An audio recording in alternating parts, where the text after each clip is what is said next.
오늘 이 시간에는요, 그래서 먼저 이 신앙생활에서 가장 중요하면서도 또 많이 말하고 있는 그 신앙의 덕목 중에 한 가지인 성경적인 올바른 믿음에 대해서 말씀을 드리고 시작하기를 원합니다. 왜냐하면은 이 말씀으로 시작하는 이유가 지난 시간에 세 가지 비유 중에 첫 번째 비유인 밭에 감추인 비유를 통해서 성경에서 보아라고 말하는 것이 두 가지가 있습니다. 그 첫 번째가 뭐냐면 시편에 있는 다윗의 시편입니다. 시편 19편에 가보면요, 하나님의 율법이라고 하는 하나님의 말씀이 곧 많은 순금보다 더 사모할 것이며 라고 우리에게 보아라고 말씀해 주십니다. 말씀이 이렇게 뭐냐면 하나님께서 곧 보아 같다는 소리로 우리에게 성령의 백성이라면 그렇게 느껴지도록 만들고 계시다는 것입니다. 그러니 이렇게 말씀이 느껴지면요, 점점 다윗처럼 어떤 신앙이 되느냐, 하나님을요 내 앞에 모시는 것 같은 시편 16편 8절의 말씀처럼 이루어지기 시작합니다. 그 말씀이 나와 동행하시고 내 오른편에 계신 것 같고, 나와 항상 운전할 때나 내가 차를 탈 때나 어디에 있든지 그분하고 함께하는 것 같아요. 그러니 어떤 때는요, 기독교인들 진짜 하나님의 백성은요, 삶에서 대화하는 것 같은 기도가 넘쳐나요. 왜냐하면 그럼으로 인해서 어떤 분들이 보면 저분은 뭘 혼자 이렇게 중얼중얼 계시나, 아마 그렇게도 생각이 되기도 합니다. 그게 뭐냐면 지금 나와 말씀으로 함께 하신 하나님을 만나고 있기 때문에 그런 것이에요. 그러니 다윗이 어떻습니까? 말씀으로 하나님을 앞에 모시고 사니까 골리앗 같은, 우리가 말하는 어디 상황에 보면 두려운 상황이 있죠. 현실이 있죠. 그럴 때도 어떻게 되죠? 믿음으로 담대하게 하나님만 의지하고 나가서 승리하더라는 것이에요. 그래서 사무엘상 17절 45절에 보면요, 다윗이 뭐라냐, 너는 창과 단창으로 오지만 나는 만군의 하나님 여호와의 이름으로 너에게 나가노라 라고 얘기합니다. 그만큼 뭐냐면 우리에게 그런 은혜의 방향이 이루어지는 게 하나님 말씀하신 성령의 역사의 방향이라는 소리예요. 그렇기 때문에 오늘 나 자신에게 한번 질문을 해봐야 될 게 뭐냐면, 정말 솔직하게 나 자신이 느낄 때, 우리가 그런 얘기 많이 하죠. 김중배의 다이아가 중요하냐, 아니면 통장에 있는 그 얼마의 돈이 중요하냐. 최소한 예수님이 이 정도까지는 중요해져야 된다는 거죠. 최소한. 근데 우리 날마다 입술로는 예수님이 중요해요. 근데 실제 신앙의 우리의 심령 속을 보면 그것보다도 못한 모습을 보입니다. 그러니 처음에 중요한 건요, 하나님께서 우리에게 온전한 믿음의 역사를 이루기 시작할 때 되면 보아와 같이 말씀이 느껴지기 시작해요. 그 말씀의 역사를 이제 알기 시작합니다. 두 번째는요, 고린도후서에서는 보아와 보물을 뭐라고 얘기하냐면은 이렇게 얘기합니다. 7절에 우리가 이 보배를 질그릇에 가졌으니 라고 합니다. 즉 그냥 질그릇은 바로 우리를 얘기하는 거예요. 그리고 보배를 누구라고 얘기하시는지 알고 있죠. 근데 조금 더 성경적으로 보면 10절에 가보면요, 뭐라고 얘기하시냐, 우리가 항상 예수 그리스도의 예수님의 죽음을 몸에 짊어짐은 이라고 얘기해요. 지금 뭐냐면 보배인 예수님을 가지고 있어도 십자가의 예수님의 복음을 가지고 있더라는 것입니다. 그래서 성도는요, 예수의 십자가의 복음을 가지고 있는 그런 자로서 드러나게 되어 있습니다. 그리고 말씀을 깨닫게 하심으로 복음이 알게 되고, 말씀을 만나게 하심으로 십자가의 은혜가 점점 보화가 되어가고 있더라는 소리입니다. 그것이 바로 이 우리에게 말씀은 두 가지 보화에 대한 올바른 방향입니다. 이런 말씀으로 만나게 되니까요, 십자가의 복음으로 우리에게 생기는 것이 무엇이냐? 뭘까요? 그게 바로 믿음입니다. 그래서 로마서 1장 17절에 가보면 이렇게 얘기합니다. 복음에는 하나님의 의가 나타나서 무엇으로요? 믿음으로 믿음에 이르게 하나니라고 얘기합니다. 우리에게 나타난 다양한 은혜신앙, 또 다양한 감사신앙은 뭐냐면 믿음이 우리에게 깊어질수록 나타나는 증거입니다. 그래서 점점 믿음이 깊어지면 어디에 있든지 어떤 상황이든 우리가 예를 다쳐도 하나님의 은혜가 나를 지켜주시구나. 옛날 속담에 보면요, 한노인이라는 분이 있어요. 그 노인의 집에 어떤 말이 하나가 예쁜 말이 들어가요. 그래서 주변에 있는 마을 사람들이 뭐라고 하느냐면, 아이고 어르신 이제 말이 들어왔으니까 얼마나 부유하고 좋으시겠어요. 그랬더니만 이 어르신이 뭐라고 하냐? 글쎄요, 그 말이 들어온 게 좋을지만 또 어떻게 될지 모르겠네요. 그랬더니 문제는 뭐냐면 이 자기 그 어르신 아들이 말을 타고 가다가 떨어져서 다리가 부러져 버려요. 그래서 쩔뚝이가 됩니다. 사람들은 그럽니다. 아이고 그게 복인 줄 알았더니 그게 애물단지였네 이제. 근데 이 어르신은 뭐라고 그러냐면은 글쎄요 이게 애물단지인지 진짜 복인지 보면 알겠죠. 나중에 알고 보니까 그날에 전쟁이 생겼어요. 다른 사람은 다 징집돼서 끌려가요. 근데 유일하게 이 아들만 끌려가지 않아 살겠다. 그러니 하나님의 말씀으로 우리가 살아가면서 십자가의 복음이 고난이고 힘들지 모르지만 그것이 점점 알아갈수록 우리에게 하나님은 완벽하게 일하신다는 믿음으로 우리에게 세워져 간다는 것입니다. 그래서 로마서 1장 1절에 복음에는 하나님의가 나타나니 믿음으로 믿음에 이르게 하나니라고 하죠. 이렇게 말씀은 결국은 믿음의 완전한 모습, 장성한 모습으로 나가요. 한번 잘 보십시오. 근데 중요합니다. 우리가 믿음이 정말 있다면 결국 그 믿음은 무엇을 닮아간다는 소리예요. 뭐 앞에 있죠? 복음에는 하나님의 같은 믿음으로 믿음이라니 복음의 모습이 닮아간다는 것입니다. 그리고 예수의 복음의 모습이 하나 되는 게 가장 큰 믿음의 장성함이요 예수의 능력이 나오는 때라는 것이에요. 근데 예수의 복음은 우리가 말을 하는데 복음을 쫓아가기보다 세상이 원하는 가치관에 더 중심이 되면서 나는 믿음의 사람이다? 능력이 나타나는 성도가 되길 원한다? 그거는요 있을 수가 없는 얘기입니다.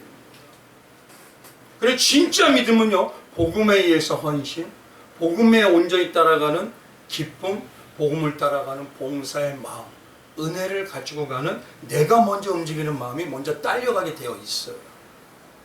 그래서 그것이 움직이게 되는 것입니다.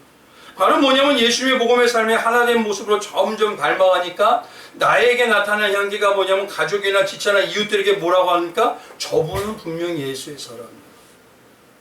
저분은 예수에게 빠져 사는 사람이야. 저분은 예수에게 미쳐 있어. 이게 바로 바울이에요. 예수 앞에 살기 위해서 정직과 진실하고 신실하고 거짓이 없는 삶을 살려고 해. 저분은 예수 앞에서 살아. 그 모습이 점점 우리에게 나타나기 시작한다는 겁니다. 그리고 현실의 상황이 어려워도 말씀 따라 쫓아 사는 성도가 되고 그러니 현실의 신앙에서 우리의 모습이 점점 주님의 복음에 하나 되는 믿음이 장성한 자가 되는 거예요. 실제 신앙을 한번 봐보십시오. 헌신과 내가 먼저 일하려는 하나의 미랄이 되기보다는 좀 편하게 살고 싶은 큰 다대입니다. 오히려요 어떠한 일도 할 수가 없습니다. 그런데도 난 이 정도면 좋아요. 그러니 정말 믿어지는 믿음이 우리 안에 있으면요 그 믿음이 우리를 예수 십자가를 닮아가게 삶만을 바라보고 추구하고 사랑하게 하고요 그 복음의 삶이 하나 되도록 오직 예수 십자가의 중심의 삶이 되도록 만들어 간다는 것입니다. 그러니까 내가 살겠다는 게 아니에요. 하나님의 말씀이 우리를 만들어 가는 것입니다. 그래서 항상 말씀을 드리죠. 성경에서 말하는 믿음의 진짜 성도의 삶을 다르게 말하면 뭡니까? 나의 자아는 죽고 예수의 십자가의 삶만을 추구하며 그 생명만을 자랑하면서 나타나는 성도의 모습.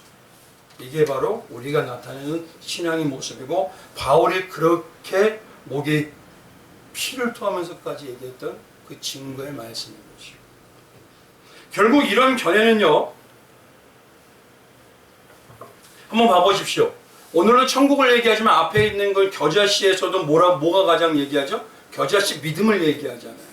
그러니까 우리에게 어떤 믿음이 있는지 꼭 기억을 하셔야 돼요. 그래서 오늘 이 시간이 가장 중요한 게요. 성경적인 믿음. 항상 말씀드리지만 이거 꼭 숙지하셔야 됩니다. 그리고 성경을 바라보셔야 그것이 뭐냐면 성경을 바라보는 그 눈의 방향이 바뀌어버리게 돼요. 그래서 성경이 말하는 믿음이 무엇이냐 잠시 말씀드리면 성경은 첫째로 뭐냐? 기독교 믿음은요. 내가 믿는다가 아닙니다. 믿어지는 것입니다. 그래서 기독교 믿는다가 아니라 믿어진다라고 하는 거예요. 내가 믿습니다. 맞아요? 나를 믿어지게 하십니다. 맞아요. 어떤 거죠? 근데 대부분 뭐냐면 내가 믿습니다. 그렇게 얘기하죠. 그러니 우리에게 주신 믿음은 복음을 통해서 거듭난 자, 성령 받은 자가 복음을 통해서 믿어지게 하는 믿음이지 내가 믿는 믿음이 아닙니다. 그래서 성경이 말하는 믿음은 어떻게 생기느냐? 로마서 10장 17절에는 들음에서 나온다 그래요. 근데 들음이 어디서 나오냐? 그리스도의 말씀을 들을 때. 이게 복음이라는 소리예요. 그래서 기독교 믿음은요, 성령이 내주하지 않고는 깨달을 수도 없고, 참 믿음을 소유한 성도는 이런 영적 사실을 알기 때문에 나의 믿음을 어떻게 하죠? 자랑하나요? 자랑하지 않아요. 아니, 자랑할 수가 없어요. 내 안에 성령이 나를 자꾸 얘기하시. 그래서 근데 문제는 뭐가 있냐면, 믿음이 점점 내 안에서 자라나지 않으면 어떤 상황이 되느냐? 교회 안에 있어도요, 특성상 뭐냐면 죄인의 속성을 그대로 보여요. 그래서 죄인의 특징이 뭐냐면요, 어떤 사람의 진실 때문에 어떤 사람이 정말 호의로 받아들이지 않습니다. 그래서 항상 우리가 얘기를 하죠. 어떤 일을 당할 때마다 무슨 일이 있으면 저 사람이 나한테 잘하게 하는 이유는 뭔가 나한테 이유가 있어서 잘하는 걸 거야. 이건 호의로 받아들이지 않고, 또 어떤 모습은요, 정말 하나님이 베풀어준 은혜의 호의를 내 권리로처럼 받아들여요. 나니까, 나 정도니까, 내가 하나의 백성이니까. 그건 은혜가 아니라 교만입니다. 그래서 참 믿음은요, 그대로 어린아이 같이 받는다 그래서 어린아이 심령이 돼야 된다고 얘기를 하십니다. 근데 놀라운 건요, 그렇게 우리에게 믿어지는 믿음을 주시면서도 그런 신본주의로 다 이뤄내시면서도 우리가 뭐 했다고 하죠? 너희가 믿었어 라고 해주셔요. 그리고 너희가 믿었기 때문에 너희가 했어 라고 하십니다. 그래서 믿음이 어떤 믿음이라고 하냐면 우리를 믿게 하시는 믿음이 여겨주시는 믿음인 것이에요. 또 여겨주시는 신앙인 것이에요. 그래서 로마서 4장에는 뭐라고 합니다. 아브라함이 하나님 믿음에 그것이 그에게 의로 여겨진 바 되었으니 라고 하시는 겁니다. 그러니 이런 믿음이 온전히 이루어지는 그 말씀을 했던 사람이 누구입니까? 바울이죠. 바울이 그런 믿음이 이루어지기 시작했던 그 온전한 가장 큰 특징은 뭐냐면 두 가지였습니다. 항상 말씀을 드리죠. 어떤 거죠? 내 자신이 얼마나 주님을 믿지 못하는 사람이죠. 다른 지체보다 난 잘한 것도 없는데, 난 신앙으로도 못 사는데, 예수님처럼 모든 걸 버려서 희생으로 살 수도 없는데, 절대 나를 내려놓을 수도 없는 나를 어떻게 나와 이렇게 함께하기 위해서 나를 찾아오실까? 그것이 바로 뚜렷한 죄인의식이에요. 근데 기독교가 점점 아쉬운 건 이 죄인의식이 점점 없어져요. 담에색을 한번 봐보시죠. 바울은 담에색 언덕에서 예수님을 만나고서부터 시작부터 마지막까지 뭐냐면 이 죄의식이 점점 뚜렷해 갑니다. 항상 말씀드리죠. 내가 성도 중에 지극히 작은 자라, 결국 마지막에 내가 죄인 중에 괴수였다. 그리고 뭐라고 하냐? 나는 죄에서 벗어날 수 없는 자라. 그러나 주님의 은혜로만이 살아갈 수밖에 없습니다. 그 고백하고 있더라는 거죠. 그럼 이런 죄의식에 살아가야 되는 게 당연한데, 지금은 문제가 뭐냐면 기독교가요, 너무 사랑의 하나님, 용서의 하나님만을 알고 가르치고 있어요. 자신은 무슨 일을 해도요, 다 용서받아요. 다 잘 돼요. 그런 이 죄의식이 생길 이유가 있을까요? 없어요, 그게. 뭐 아무렇지도 않고 난 용서받는데요. 하나님이 그래도 난 자식이라고 하는데. 분명히 아셔야 됩니다. 하나님은 사랑의 하나님이고 용서의 하나님이지만 또 한 가지 가지고 있는 가장 큰 특징이 공의의 하나님이에요. 자식은 때려서라도 바꿔버리십니다. 하나님 가끔 때리실 때는요, 거의 목숨이 간당간당 할 때까지 때리죠. 그러니까 우리가 잊지 말아야 될 건 사랑과 용서의 하나님도 알지만 공의의 하나님도 분명히 아셔야 돼요. 근데 바울은요, 내가 날마다 사랑과 용서의 하나님으로만 살아가는지, 내가 이렇게 잘못 살아도 괜찮은지, 난 괜찮아, 이게 아니라 내가 공의의 하나님의 사람으로서 온전히 살아가고 있는지 자기의 정체성을 끝없이 그는 점검했습니다. 그래서 마지막 그가 3차 전도 때 쓴 이 고린도 교회에 보냈던 서신서에는요, 고린도서 9절에는 뭐라고 하냐면, 그러므로 나는 26절에요, 9장에 나는 달려가기를 항방 없는 것 같지 아니하고 내가 진짜 맞고 가고 있는지 계속 점검하고 있더라는 거죠. 싸우기를 허공치는 것 같지 아니하며 내가 지금 사단과 싸우고 있는지 사람하고 싸우고 있는지, 내가 영의 싸움을 하고 있는지 내가 지금 내 욕망의 싸움을 하고 있는지. 그래서 내가 내 몸을 저 복종하게 하면 내가 남에게 전파한 후에 내 자신이 도리어 버림을 당할까 두려워합니다. 버림당하는 게 아니라 그만큼 하나님 앞에서 온전히 살려는 마음은 성령이 주셔야지만이 가능하다는 것입니다. 그래서 성도는요, 사랑과 용서의 하나님도 맞지만 공의의 하나님도 분명히 느껴지게 되어 있어요. 성령 받았다는. 한번 생각해보죠. 우리와도 비교가 안 돼 생명을 버릴 정도까지 살조망까지 끊어졌다고 하는 이 선교의 모든 일을 했던 바울이 이 정도라면 과연 우리는 어떻게 해야 되느냐 이거. 물론 우리가 하나님의 자녀로서 용서받은 자입니다. 그러나 자녀라면은 내 아버지가 왕이라면은 그 왕의 이름에 내가 어떻게 살고 있는지를 나를 돌아봐야 되는 것이죠. 그런 나의 자신이 점점 죄인이라는 걸 느끼게 되면 점점 깊어지는 게 뭐냐? 나에게는 오직 예수 그리스도와 십자가밖에는 없습니다 라고 대속의 은혜만을 고백하게 돼요. 그게 바울의 두 가지 신앙 중에서 두 번째 특징. 그래서 이 요한복음 5장과 누가복음 24장의 내용을 다 보면은, 그리고 바울 서신을 보면 모든 것을 뭐로 규결시키고 있죠? 다 예수 그리스도와 십자가의 은혜로라. 이걸로 규결시키고 있어요. 그러니 보십시오. 내가 죄의식이 깊어지고 또 내가 대속의 은혜에 점점 내 안에서 깊어지고 내 안에서 열매가 맺어질 때 나오는 신앙의 모습의 방향이 뭐냐? 그게 바로 세상에 점점 배설물로 느껴져요. 그리고 예수만으로 동행하는 것이 만족이고 기쁨이 되니까 이제는 자원하는 심령으로 예배자의 삶을 살아요. 예배자의 삶이 어디죠? 교회만? 아니죠. 어디? 그 주님 앞에서요, 잘 보이고 싶어 하는 마음. 내가 사랑하는 분에게 더 좋은 걸 보여주고 싶어 하는 그 마음으로 살게 되었다는 거죠. 그래서 나타나는 신앙의 모습이 배설물 신앙과 자원하는 신앙이죠. 이제는 교회에서 누가 시켜서가 아니에요. 스스로 생각해서 하나님이 이거 좋아하시겠지 하고 기뻐하는 내 마음도 기쁨으로 그 일을 감당하더라는 것이죠. 근데 지금의 교회는요, 뭐만 있으면 일단 불만이에요.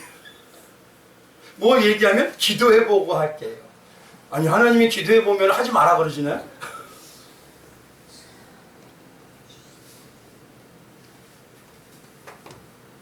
그것을요, 지난 시간에 밭에 감춘 보아에서는 뭐라고 하냐, 두 가지 특징으로 얘기하죠. 첫 번째로 자기 소유를 다 팔아. 이제는 내가 세상 것이 나에겐 아무것도 중요한 게 아니에요. 이게 바로 배설물 신앙입니다. 그러니 이제는 그 다 팔아서 보아인 예수만을 기뻐하고 예수만을 찾게 돼요. 그게 기쁨의 신앙이죠. 그래서 나에게는 오직 예수밖에 없습니다. 이 두 가지로 얘기하는 것이죠.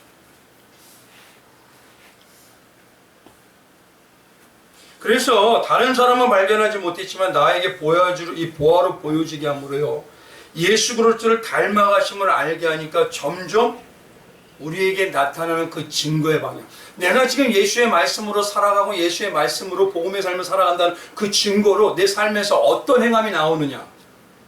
그래서 그걸 간단하게 말씀을 드렸어요. 예를 들어서 어떤 성도님들에게는요, 이럽니다. 남들에게 보이지 않는 교회 바닥에 휴지가 보여요. 다른 사람은 안 보여요. 근데 내 눈엔 보여요. 그럼 그거 뭐 하라는 거예요? 다른 사람이 하겠지 뭐. 어디에 가깝죠?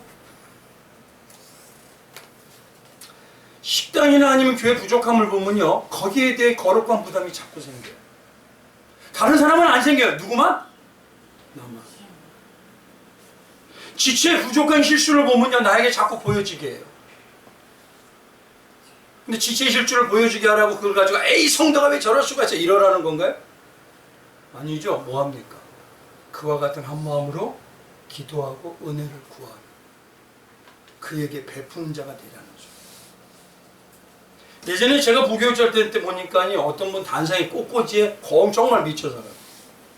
근데 그분이 꽃꽂이를 하게 된 걸 제가 알아보니까 처음에는 꽃꽂이가 뭔지도 몰라요. 근데 이 꽃꽂이를 하고 싶어하는 부담이 거룩하게 너무 다가오니까 3년을 꽃꽂이 공부를 해요. 왜요? 뭐 하나가 꽂혔기 때문에 하나님이 나에게 보여지게 하죠. 어떤 분은요, 지체에 어떤 것이 보여집니다. 그 지체의 부족함이 보이고 그 지체에 여러 가지 없는 것들이 보여. 그러니까 그게 보이니까 영적 부담이 나한테 자꾸 와요.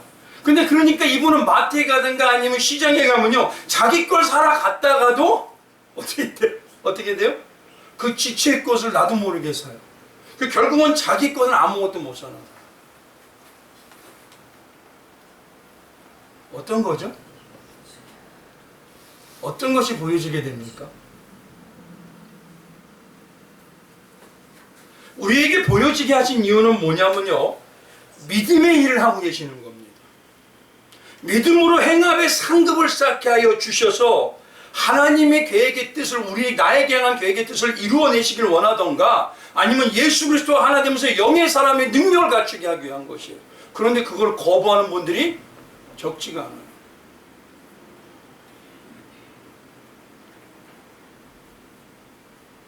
저는 놀라운 건, 예전에는요, 저 모교에서는 화장실 청소만 하면 기뻐서 흥얼대는 분도 있었어요. 나는 생각했어요. 뭐 저렇게 똥냄새 나는 게 좋지? 근데 그것만 이곳 성도에게 보여지게 하죠.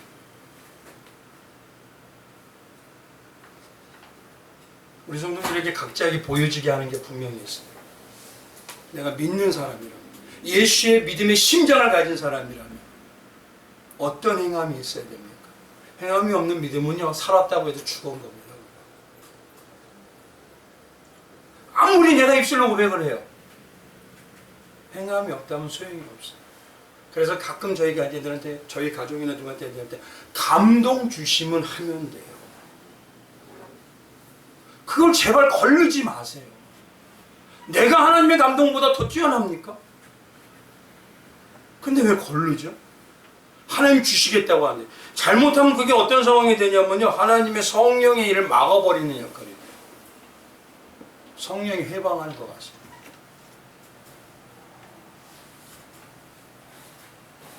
그러니 이런 진짜 이제 나에게 보여지는 은혜야, 그 믿음의 행함이, 능력이 나에게 하나님의 역사를 하기 위해서는 안 되게 된다면 헌신이나 봉사가 불만이고 불평일 수 있을까요? 아니요. 이젠 기쁨이고요, 영적으로 하나님께 가까이 가는 기회로 여겨져요. 성도의 특징이 이렇게 나오는 거예요. 그러니 바울은 죽을 만큼 살 소망이 끊어져도 내게 주시는 은혜로 난 이렇게 합니다. 그러니 그거 가는 곳마다 역사가 있지 말라도 역사가 넘쳐나죠. 이런 세 가지 믿음에 대한 방향을 기억하시고요, 오늘 두 번째인 진주장사의 비유를 들으셔야 돼요. 참 안타까운 건요, 이 비유를 앞에 있는 밭에 감추인 보아의 비유와 같은 비유라고 해석하는 분들이 있어요. 아닙니다. 이건 틀린 비유예요. 이건 영적 성장에 대한 거 주시는 겁니다. 처음이 밭에 감추인 보아이고, 두 번째 영적 성장이 값진 진주를 구하는 장사의 비유로 성장하게 된다는 거예요. 그래서 이 성장을 붙여놓으신 겁니다. 잘 보시면요, 오늘 이 비유에는요, 천국이 진주인가요? 잘 보세요. 성경을 잘 보셔야 됩니다. 또 천국은 마치 좋은 진주를 구하는 누구? 장사를 얘기하는 겁니다. 진주가 아니에요. 근데 어떤 분들은 진주라고 생각하시는 분들이 있더라고요. 그러니까 성경을 막연하게 보시면 안 돼요. 위에서 말할 때 밭에 감추인 보아는 천국이 보아이지만, 여기서는 뭐냐면 진주를 구하는 장사가 천국인 것입니다. 그래서 먼저 핵심을 말씀드리면요, 이겁니다. 우리 안에 숨겨진 말씀, 눈이 뜨임으로 인해서 보아와 같이, 그 보아가 뭐라 하냐면 이 네 가지 밭에서 옥토밭에 숨겨놓을 때 뭐냐면 그걸 천국의 말씀이라고 하고 천국의 복음이라고 하셨습니다. 그 복음이 보여지는 능력의 사람으로 만들어 주실 때, 예수님이 만들어 주실 때 그 다음에 나오는 신앙의 영적 깊이가 뭐냐? 진주 장사와 같은 예수님. 그 예수님이 우리를 값진 진주와 같이 여겨주셔서 자신의 모든 것을 팔아서 버릴 정도로 사랑하고 신부로,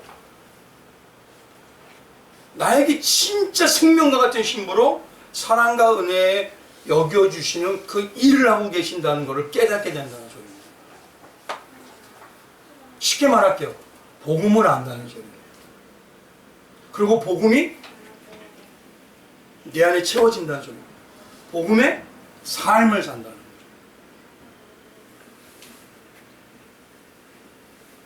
그래서 말씀드린 대로 13장 이 모든 비유는요, 맨 앞에 있는 네 가지 밭의 비유, 가시밭, 돌짝밭, 길가밭, 옥토밭, 그 비유의 진위를 설명하는 부연 설명의 비유라고 말씀을 드렸죠.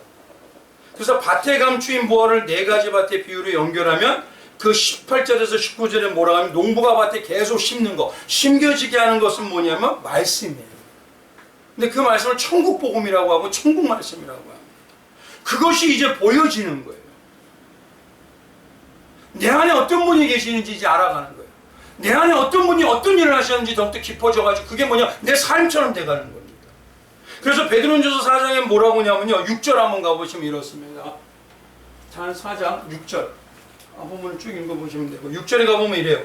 경의 기록서에 때 보라, 내가 택한 보배롭고 요긴한 모퉁이 돌을 시온에 두노니. 베드로전서 4장. 그래서 뭐냐면 거기에 뭐라고 써요? 7절에 그러므로 믿는 너희에게는 보배나 믿지 아니하는 그들에게는 견축자의 버린 돌입니다. 이렇게 쉽게 말씀드릴게요. 나에게 눈이 떠진 하나님의 백성들에게는 보배예요. 근데 교회 안에 있지만 눈이 떠지지 않는 자에게는 나를 힘들게 하는 게 십자가죠. 세상의 사람들요, 자기를 영화롭게 하고 자기를 부여하게 하기를 원하지 자기를 힘들게 하고 싶은 사람은 없습니다. 근데 이제는 뭐냐면 보배를 알아보기 때문에 그 힘든 삶에 누가 얘기해서가 아니라 내가 스스로 달려나가고 동참해요. 그게 십자가의 삶이에요. 진주장사인 예수님이 찾는 그 진주. 봐보세요. 예수님이 진주장사라면 진주장사 예수님이 찾는 진주를, 값진주를 찾는다는 걸 다르게 신앙으로 얘기하면 뭐라고 할 수 있냐면 마가복음 2장 17절이에요. 거기에 이렇게 나옵니다. 예수께서 들으시고 그들에게 이르되 건강한 자에게는 의사가 쓸데없고 병든 자에게라 쓸데있느니라. 나는 의인을 부르러 온 것이 아니요 죄인을 부르러 왔노라 하시니라. 누구를 찾으러 왔어요?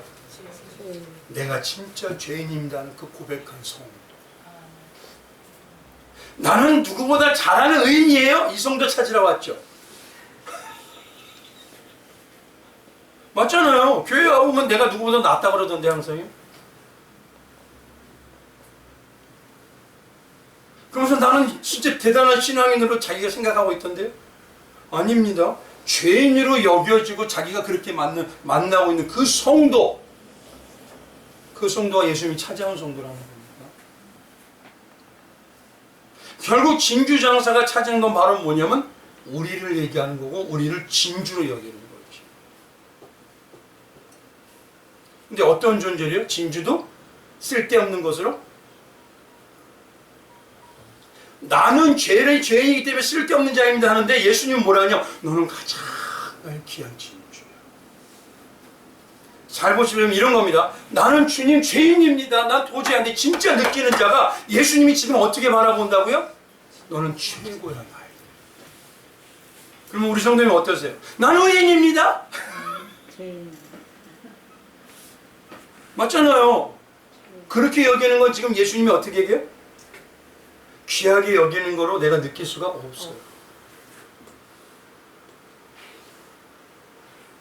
그러니 진짜 영화는 신본주로 눈이 뜨이면요 가치관이 바뀌어버립니다.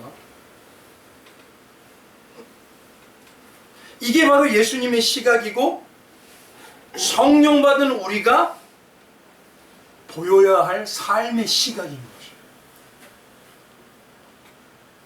우리가 지금 뭘 비치고 있냐는 거예요. 지체에게, 가족에게, 이웃에게.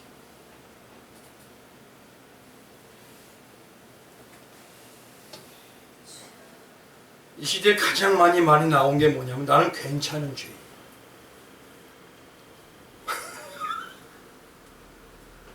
그 이거하고 똑같은 거예요. 빨리 천천히 하세요.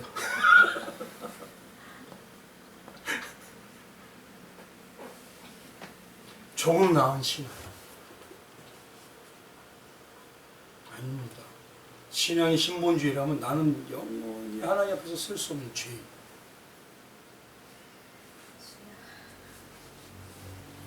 내가 의인이라고 생각하고 괜찮은 죄인이라고 생각하기 때문에 나는 지금 분명히 입술로는 죄라고 죄인이라고 고백하죠. 근데 내 심령은 분명히 어떻게 되면 입으로는 죄인이라고 하지만 내 안에는 어떠냐? 나는 괜찮은 죄인이에요. 그러니까 나오는 게 뭐냐면 지체를 판단하고 뒷담화하죠. 왜 뒷담화해요? 왜 판단해요? 내가 그보다 못나서 그렇죠? 좀 안타까운 건요. 제가 이때까지 봤는데 세상보다 기독교인들이 모이면 그렇게 다른 사람들.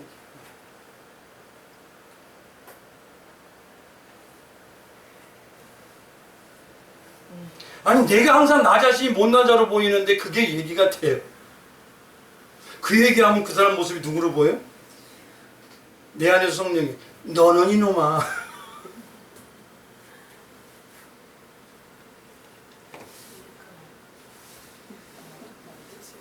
한번 생각해 보십시오. 가족에게나 자녀를 대할 때요. 내 자녀나 내 가족이 나보다 낫기를 원해요? 부족하기를 원해요? 근데 이상하게 교회 오면요. 축복합니다. 축복합니다. 항상 뭐냐면 지체는 나보다는 못해야 돼. 복을 느끼 조금 덜 받아야 돼. 가족인가요? 예수의 믿음의 심장 받았나요?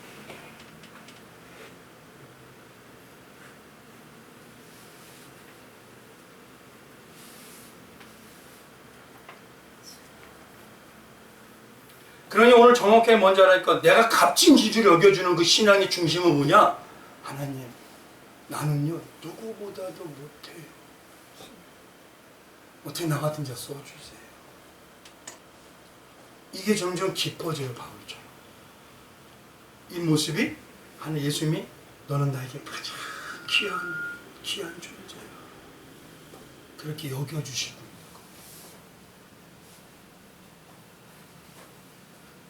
여기서 그러면 중요한 게 뭐냐면요. 왜 예수님이 비유를 하시는데 금이나 은이나 우리 같으면 진주보다 뭐가 더 낫죠? 다이아. 김준백의 다이아가 낫잖아요. 이만한 눈방울 만한 다이아. 근데 다이아 같은 거 얘기 안 하고 왜 진주로 비유하실까? 예수님이 왜 진주로 비유하실까요? 구약 시대에는요 진주가 귀하지 않았습니다.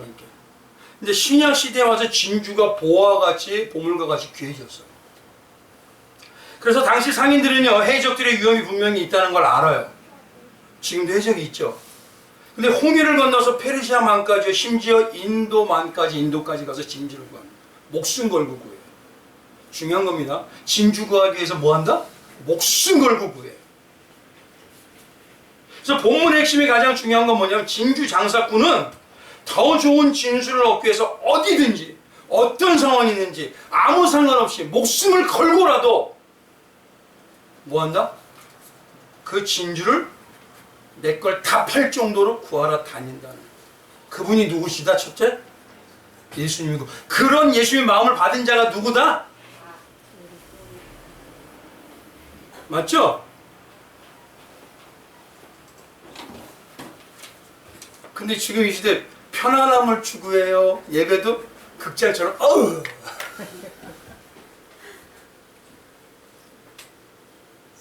뭐 어떤 걸 원하시죠? 작은 예배 드리는 힘든 것도 이제는 못 견뎌요. 그럼 과연 하나님이 쓰시기 위해서 복을 주기 위해서 일을 시킬 때 어떤 일을 감당하겠냐 이거 도대체. 그런 이 두 번째 진주장사와 같은 영안이 열리는 단계가 되면요. 그 영안이 열리면 우리에게 예수님이 진주장사처럼 먼저는 온 힘을 다해 나라는 진주를 얻기 위해서 그 십자가의 살과 피를 생명까지 다 주신 그 은혜의 마음이 확연하게 실제적으로 다가오기 시작합니다. 다윗처럼 하나님을 내 앞에 모시듯이 내 앞에 십자가가 날마다 정직하지 말라도 정직할 수밖에 없어요. 거짓을 하려고 해도 내 마음이요. 속이고 싶어도 속일 수가 없어요. 왜요? 그분이 날 보고 계시고. 세상에 한번 가보시죠. 나는 그리스도인이고 기독교인입니다. 아주 거짓과 거짓과 부패와 남발합니다.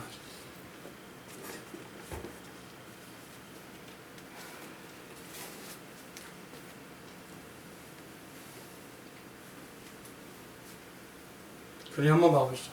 최소한 세 사람들이요. 나를 위해서 내 형제가 죽었다면 그 형제가 나를 위해서 참는데 이렇게 살면 안 돼 그러는데 지금도 예수님은 살아 계시는데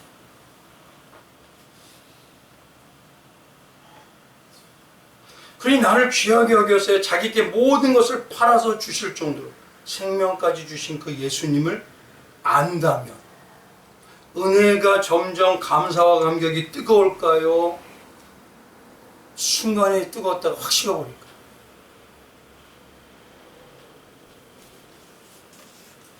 어떤 혼인한 여인이요.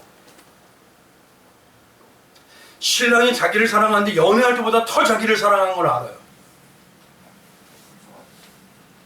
그러면 그 신부는 신랑을 향한 사랑이 맹숭맹숭하고 무덤덤할까요? 더 기뻐지고 더 좋은 걸 해주고 싶을까요?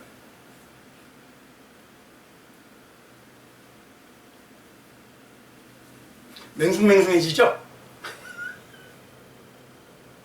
예수님의 사랑이 점점 알아갈수록 깊어진다는데 그냥 뜨뜨미지근하고 맹숭맹숭해지죠? 신부로서.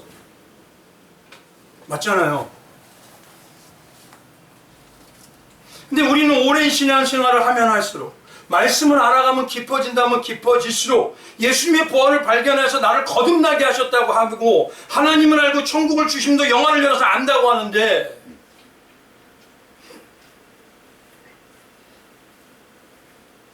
그런 나하고 세상하고 별거 다른 거 없는 나를 큰 진주로 여겨주시면서 자기의 답 모든 걸 팔 정도를 주셨다고 날마다 듣는데도 이제는 그 감동이 없어요.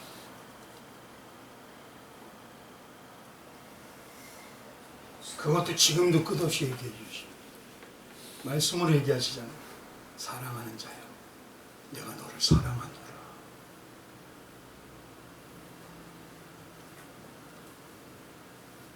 결국 영적으로 무뎌지는 모습은요. 오랜 세월 교회를 다니고 말씀을 많이 알고 묵상을 한다고요. 그건 결국 영의 양식이 된 적도 없고 내 안에 새겨지지 않았기 때문에 신앙이 제자리 걸음입니다.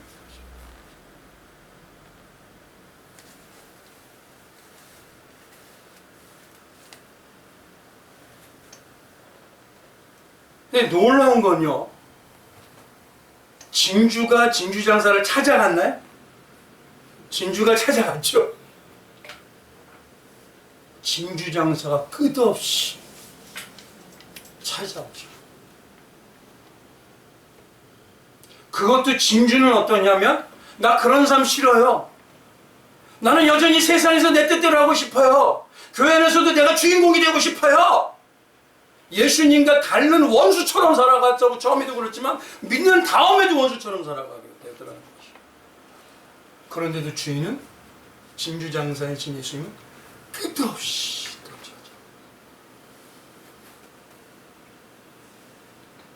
바울이 얼마나요 안타까우면 성경의 바람난 고멜 같은 우리의 심령이 안타까우면요 눈물을 흘리면서까지 너희에게 여러 번 얘기한단 말이에요. 빌립보서 3장 7, 8절에 가봅니다. 내가 여러 번 너희에게 말하였거니와 이제도 눈물을 흘리며 말하는 여러 사람이 그리스도의 십자가의 원수로 행하느니라. 그렇게 많이 들었는데도 여전히 나이가 주인공.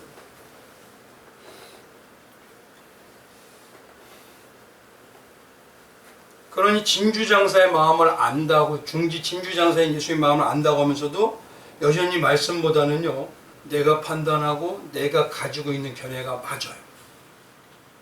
그러니 말씀도 골라서 내가 해요.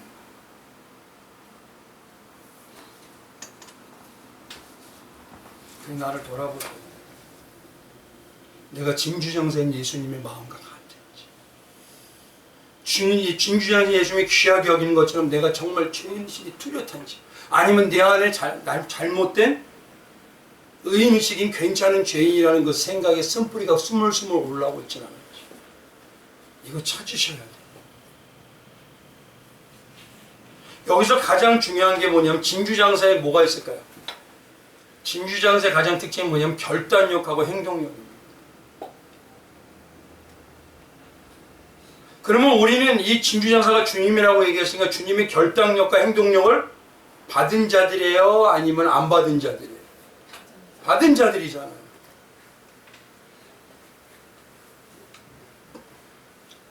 진짜 성령을 받은 성도라면요, 그렇기 때문에 예수님처럼 진주 하나를 얻기 위해서 결단하게 되어 있어요.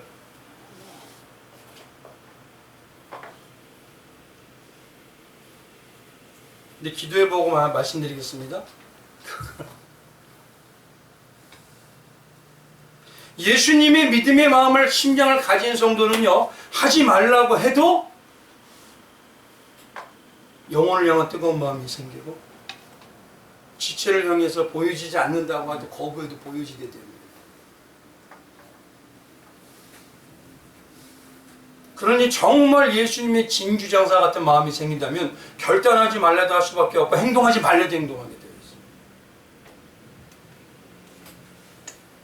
그래서 아까 말씀드렸잖아요. 나에게 거룩한 믿음이 오고 애타는 마음이 온다고. 어떤 분에게 지체의 것이, 어떤 분에게 식당이나 다양한 교회 것이, 어떤 분에게 뭐냐면 작은 부품이나 뭐가 필요한 것들. 다른 사람에게 안 보여요. 나에게 안 보여요.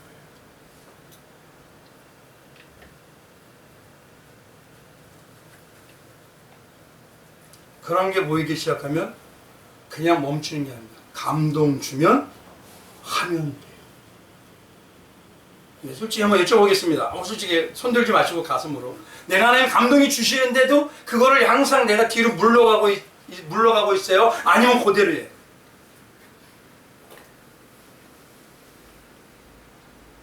왜 다 웃기만 하고 계시지? 이걸 부정으로 받아들여야 되나? 긍정으로 받아들여야 되나? 그 한 가지가 생각해보세요. 주님만으로 만족하세요? 주님이 부족하기 때문에 더 달라고 하세요?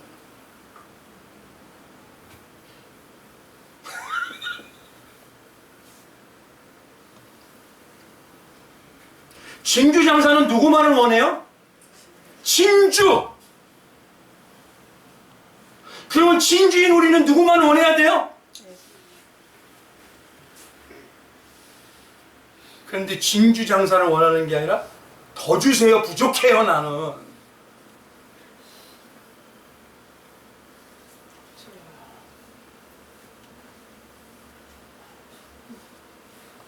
그렇기 때문에 항상 말씀드린 겁니다. 예수님 만과 돈은 어마어마한 차이예요. 한 글자 차이를 주는.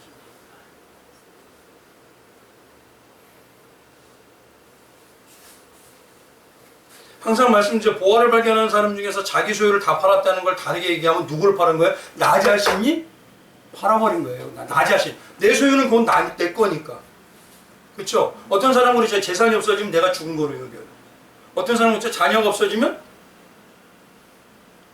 아니면 자녀가 내 마음을 몰아주면 난 죽은 자예요.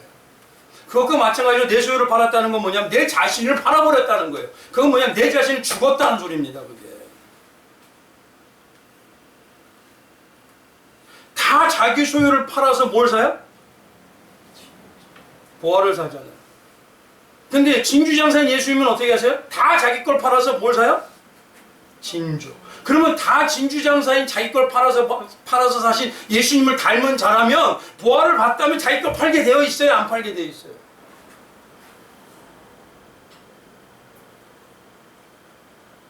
그러니 초대교회 때 누구죠? 조금 팔아가지고 가서 베드로에게 숨긴 자. 네? 아나니와? 왜냐면 당시에 진짜 은혜 받은 자 맞냐? 이 소리입니다, 그게.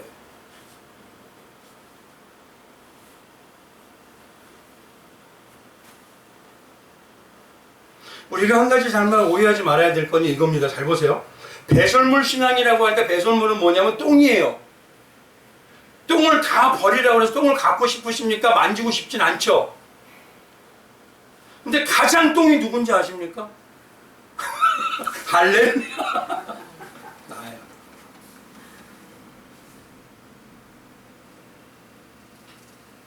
제가 똥으로 여긴다고 해서 어떤 분한테 어떤 분이 똥을 뭐냐? 그러면 성도는 가난하게 살아야 돼요? 아, 진짜 답답해 죽을 것 같아. 가난하게 살지 마세요. 제발 부자 되세요. 제발 능력 있으세요. 답 뭐냐면요. 예수님을 너무 사랑해서 예수님만을 바라보기 때문에 내 걸 다 팔 정도의 마음이 된 진주의가 되었기 때문에 진주장사를 위해서 언제든지 나는 별로 이거보단 그 진주장사가 중요합니다 라는 그 심령으로 살아가는 거잖아요. 그걸 영적 실력자가 되라는 거 아닙니까? 근데 어떤 분은요 2, 3년 전에 분명히 했는데 그러면 또 2, 3년 후에 성도는 가난하게 살아야 돼 또 이렇게 물어보는 사람이 있어요. 그럼 성도는 부자 되지 말아야 되는 거예요? 아니죠.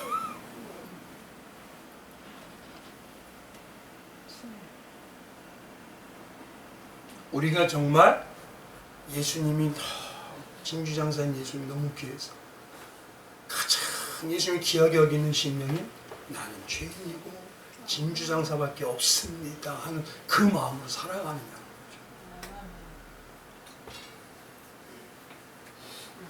오늘 얘기가 바르면 그것이 나는 예수님밖에 없습니다.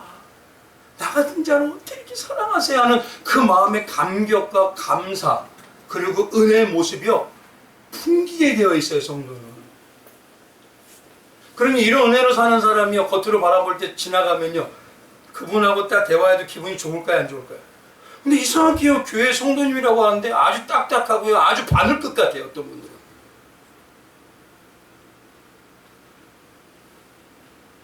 문제 있습니다. 사람의 마음을 고려해서 이렇게 얘기하는 게 아니라 이게 푹푹 찔러요. 설교는 그럴 수밖에 없어요. 왜냐하면 하나님의 말씀을 우리가 나 자신을 도려내야 돼요. 근데 신앙 현실에 보면요 다도 부족해요.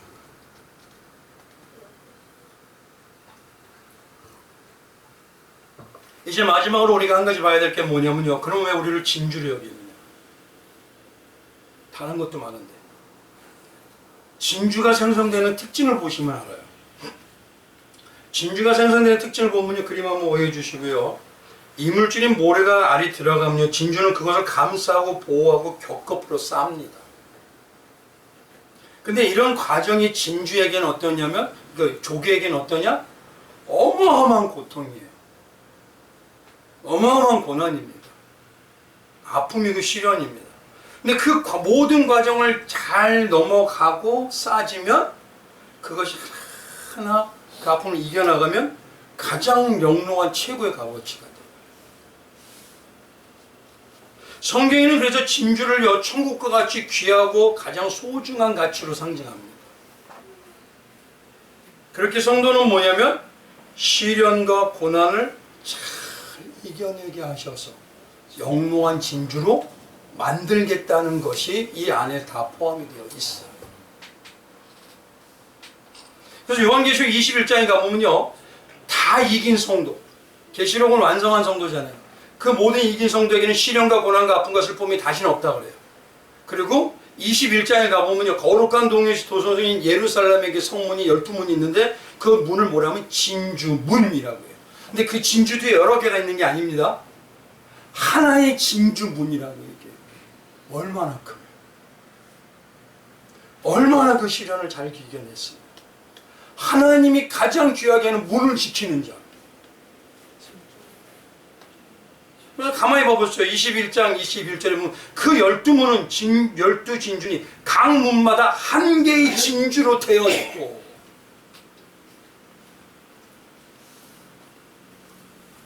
여기서 오늘 본문에서 극히 값진이라는 이 말은요 그래서 잘 보세요. 필레티몬이라고 합니다. 근데 오늘 본문에 그 앞에 보면 45절에 좋은 진주라고 있죠. 좋은 진주라는 건 뭐냐면 그냥 값어치가 좋은 진주예요. 근데 그 뒤에 가면은 사실 말씀드려도 값진주라는 건 플래티넘이라 해서 최고로 귀하고 고급스럽고 고상하다는 거예요. 그러니까 보세요. 좋은 진주가 어떻게 된다? 값진 진주로 가는 거예요. 그러면 성경에서 가장 고상한 게 뭘까요? 네? 빌립보서 3장 8절이죠. 한 번만 같이 읽어볼까요? 빌립보서 한번 같이 읽어봅니다. 시작. 또한 모든 것을 해로 여김은 내가 내 주 그리스도 예수를 아는 지식이 가장 고상하기 때문이라. 내가 그를 위하여 모든 것을 잃어버리고 배설물 여김 그리스도로. 답이 다 성경에 있습니다. 이제 예수를 닮아가는 걸 넘어서 예수와 하나 되는 것이.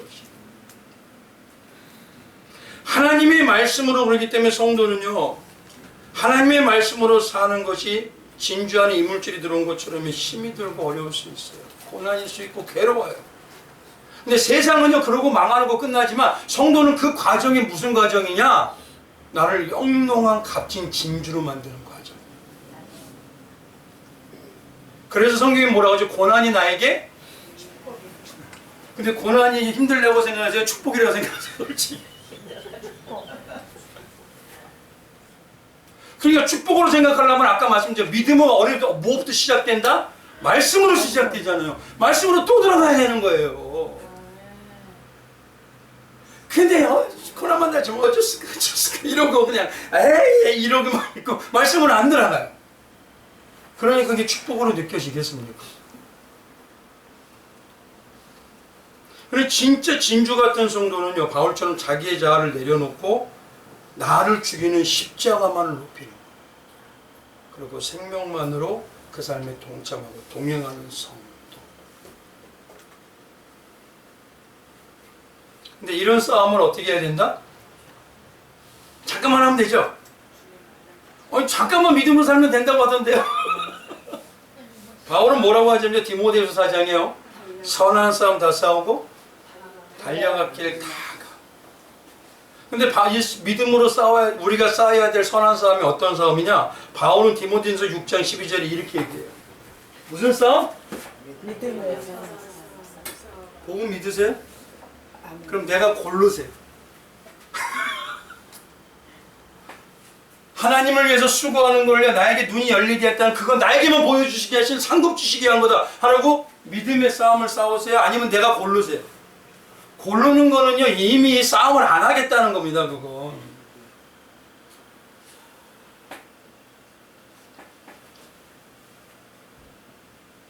그러니 오늘도요 이제 예수님이 보아로 보이는 게 눈이 뜨여서 그 진주장사와 같은 예수님, 나는 죄인입니다, 난 예수밖에 없습니다는 이런 나의 예수님이 값진 자 진주로 여겨주는 그 성도가 되셔서 하나님이 함께 동행하시는 귀한 은혜가 있으시길, 그것이 실제 삶으로 느껴지시길 주님의 이름으로 축원드리겠습니다. 그러면 어떻게 합니까? 예수님 어디 있어요? 또 어디 있어요? 지금 옆에 앉아 계세요. 그 사랑하는 걸 안다면서 내가 골라 먹기 시작해요. 그거는 생각을 해봐야 돼요. 바로 오늘 진주장사에 대한 비유가 바로 이 비유입니다. 이런 진주장사의 은혜와 사랑을 다 받아서 정말 진주장사에게 값진 진주로 영롱한 빛을 내시는 우리 성도님들 되시길 주님의 이름으로 축원드리겠습니다. 우리 잠시 기도하기를 원합니다. 주님,